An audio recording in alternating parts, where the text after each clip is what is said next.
Hi, day 8, Build Your Belonging.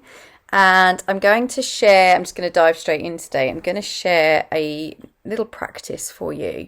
So, yesterday I was talking about kind of emotional literacy and the importance of it, and um, just to kind of remind you a little bit about what I was saying yesterday, like the importance of emotional literacy is that we enable ourselves to become more self-aware. If we're more self-aware, then we can regulate our emotions in a much easier way. And often what we do is we simplify what we're feeling. So we'll kind of go happy, sad, fine, and not much in between. And I really want to encourage you to see it as way more nuanced than that. There is so much more going on for us. When we can kind of get really clear on what it is that's going on for us, we can then start to tend to the needs that we have. And I'm going to share, if you're on the subscriber list for the email for the videos for this, then I'm going to share with you a wheel of emotion. And actually what I'll do is I'll just pop it on my grid as well so you can see it, because I want you to kind of get a sense of the broad range of emotions that are going on for us. So for example, the center of the wheel covers things like angry, sad, happy. But actually, if you kind of start to really dig in with anger, you've got other things. I've got it up on my screen, so I'm just looking. You've got things like humiliated, bitter, mad, aggressive, frustrated, infuriated, hostile, provoked, annoyed, withdrawn, numb, dismissive, such beautifully descriptive words about how we're really feeling, which says way more than I'm angry. And angry is kind of, that's our sort of base level, if you like, but there's so much more to it. And if we then know, actually, I'm feeling hostile, or I'm feeling disrespected, I'm feeling ridiculed, we can start to figure out, right, what's gone on for me? What has led to me feeling this way? And when we know that, we can then rectify it to a certain extent. We can take action, we can take steps to help us move through the emotion, and feel supported and feel connected to ourselves. And similarly with what we might call the more positive emotions. So for example, with happiness, we might feel peaceful, we might feel content, we might feel playful.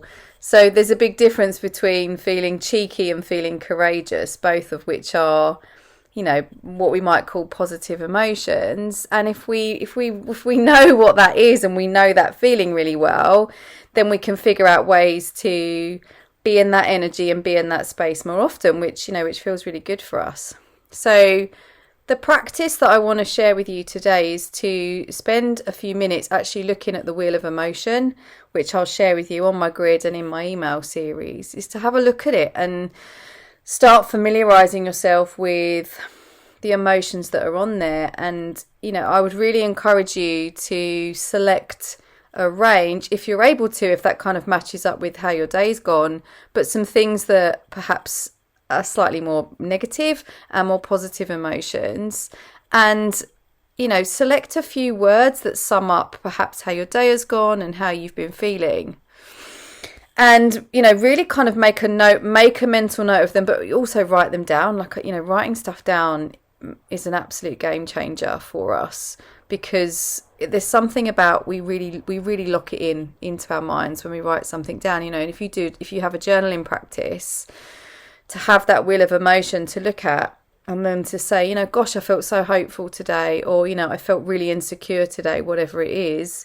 It just gives you a really lovely, clear picture of what's really going on and enabling you to tend to your needs, which is exactly what we want, And when we're able to do that, and we are able to be our authentic selves, then we feel like we belong. I saw this, great video today of,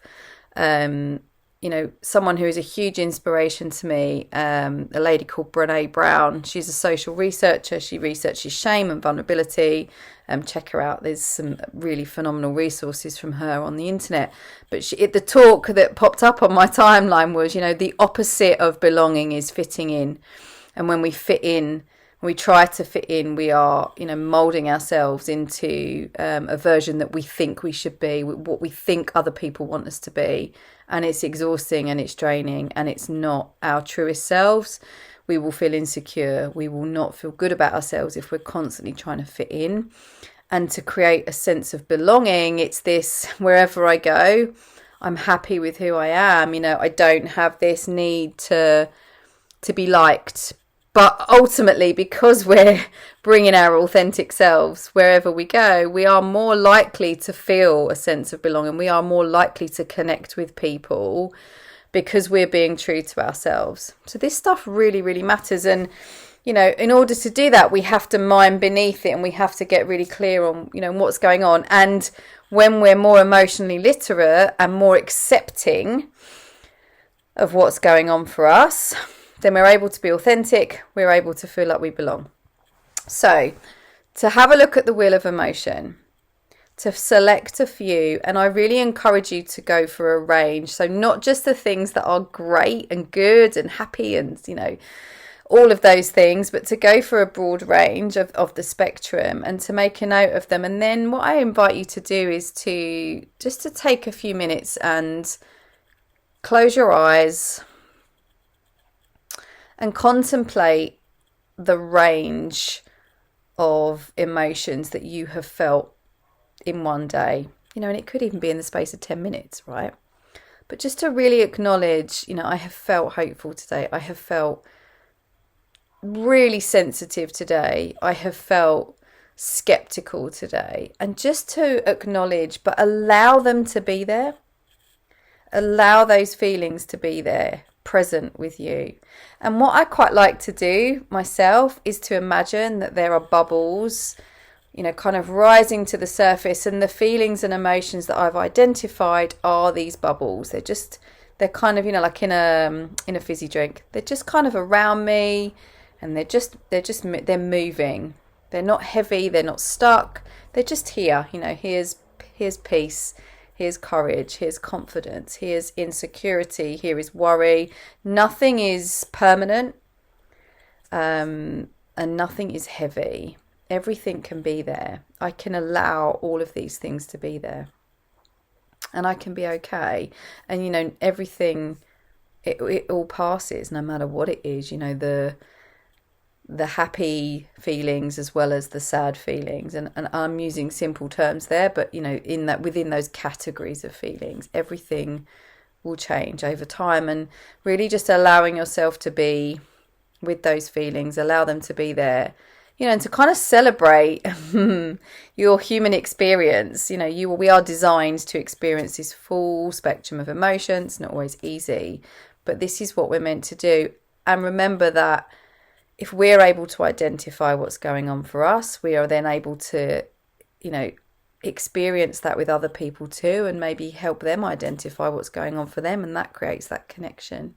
It's all about broadening authenticity, feeling like we belong rather than feeling like we fit in, and that we don't need to be ashamed of our feelings. We do not need to feel shame for our feelings. And the more we can identify what they are and talk about them, if you say to someone, I'm angry, but actually you're then able to kind of really dig into it and say, I felt really provoked, I'm feeling hostile, and you can explore your experience, it's more likely to pass. Like, the feelings are not going to stay stuck with you. You're not going to carry that anger with you for the rest of the day.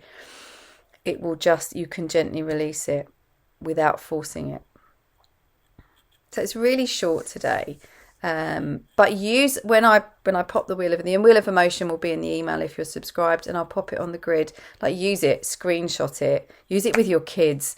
It's such a great tool to use with kids. Like, really help them understand exactly how they're feeling, and if they don't understand the meaning of the words, explain it to them. Like, imagine being able to have really powerful conversations with kids around exactly what it is that they're feeling, and enabling them to accept those feelings. Like, this is really, it's really important stuff. And we can learn this ourselves. We can relearn, we can reparent ourselves. Like, this is all possible.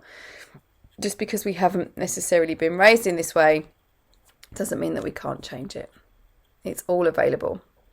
Okay, thanks so much.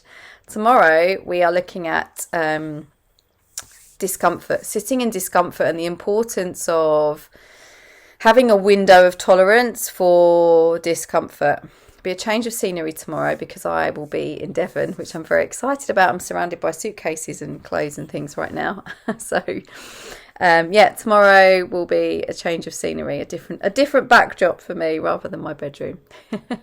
Have a lovely evening, everybody, and I look forward to being with you tomorrow. Take care.